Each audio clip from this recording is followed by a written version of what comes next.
সংখ্যালঘু সম্প্রদায় আজকে আমাদের এই আলোচনার প্রধান বিষয়বস্তু হয়ে উঠতে চলেছে।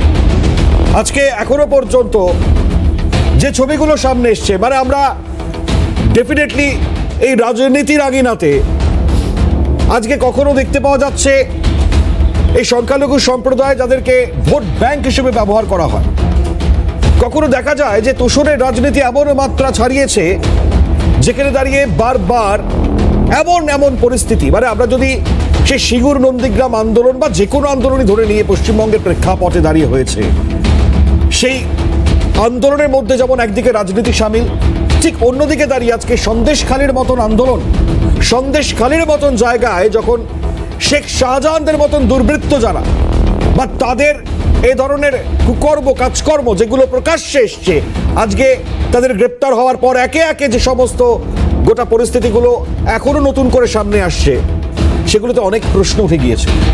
আজকে অবশ্যই আমরা আলোচনার প্রেক্ষাপট রাখবার চেষ্টা করব আজকে রাজনীতিতে সংখ্যালঘু সম্প্রদায়ের মানুষজন এ বাংলার মাটিতে যারা রয়েছেন, আজকে তারা কি রাজনীতির শিকার হচ্ছেন? 30% ভোট নাকি বাজিমাত করে দেয় কথায় বলে, এবং বারে বারে এই 30% ভোট নিয়ে আলোচনার কেন্দ্রবিন্দুতে থাকে। এবং বহুবার আমরা শুনেছি রাজ্যের শাসক দল তৃণমূল কংগ্রেসের মুখ থেকে নানানবিধ বক্তব্য, যে গরু দুধ দেয় তার লাথি খাওয়া উচিত, এ ধরনের মন্তব্য আমরা রাজ্যের মুখ্যমন্ত্রী মমতা বন্দ্যোপাধ্যায়ের মুখ থেকে শুনেছি। কিন্তু সত্যিই কি সংখ্যালঘুদের নিয়ে ভাবে রাজ্যের শাসক দল? সত্যিই কি আজকে সন্দেশখালীর মতন ঘটনায় এ প্রশ্ন ওঠে না সংখ্যালঘু মানুষজনদের আজকে সেই অঞ্চলের কি অবস্থা? সত্যিই কি প্রশ্ন ওঠে না আজকে দাঁড়িয়ে এ সমাজে এখনো পর্যন্ত যে সমস্ত সংখ্যালঘু মানুষজন রয়েছেন? আজকে আপনারা যদি প্রার্থী তালিকাও ধরে নেন তৃণমূল কংগ্রেসের, যেখানে 2019 সালে আমরা দেখেছিলাম 8 জন সংখ্যালঘু সম্প্রদায়ের মানুষ ছিলেন, আজকে সেটা দাঁড়িয়েছে 6 জনে, তাও আবার 2 জন বহিরাগত, পড়ে রইল 4 জন। বাঙালি সংখ্যালঘু সম্প্রদায়ের মানুষ কি নেই এ বাংলায়? এই প্রশ্নটা আজকের সব থেকে বড় প্রশ্ন। আজকে আমরা এই প্রশ্নটাও রাখবো। ইনফ্যাক্ট আজকে আমরা জানান দেব আপনাদেরকে সন্দেশখালীতে কি অবস্থা, এখনো কি অবস্থার মধ্যে পড়ে রয়েছেন তারা, এক্সক্লুসিভলি আপনাদের সামনে তুলে ধরবার চেষ্টা করতে হবে। শুরুতেই আমাদের প্রতিবেদন দেখুন।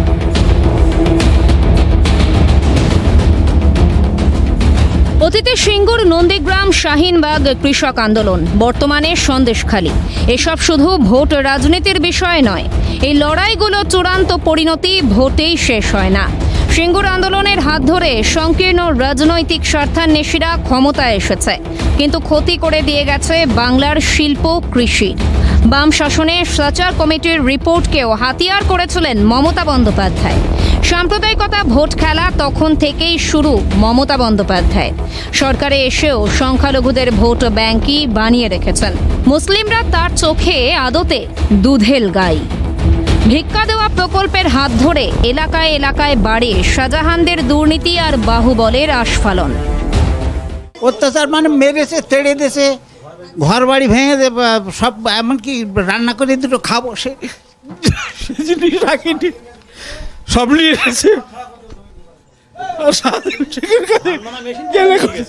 যা কিছু ছিল সব নিয়ে গেছে।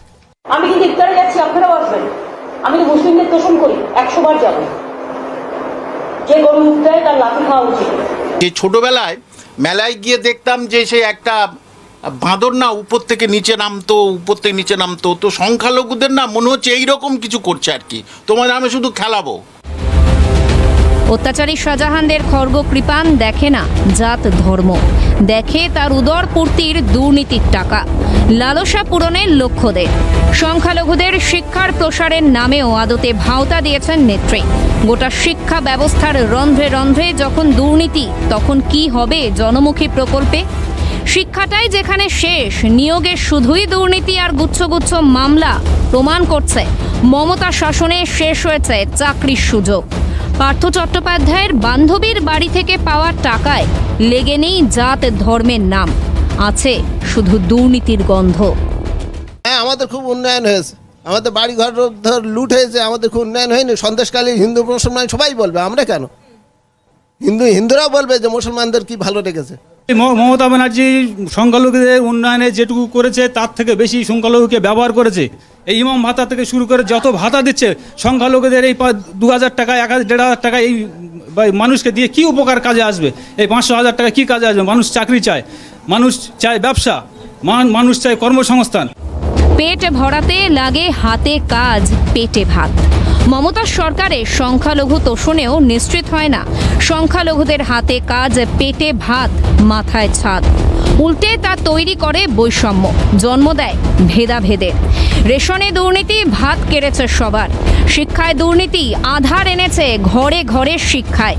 100 দিনের কাজের টাকায় দুর্নীতি আয় কেড়েছে সবার। আবাস যোজনার টাকা লুঠে মাথার উপর ছাদ পাননি ধর্ম, বর্ণ, জাতপাত নির্বিশেষে সকলেই।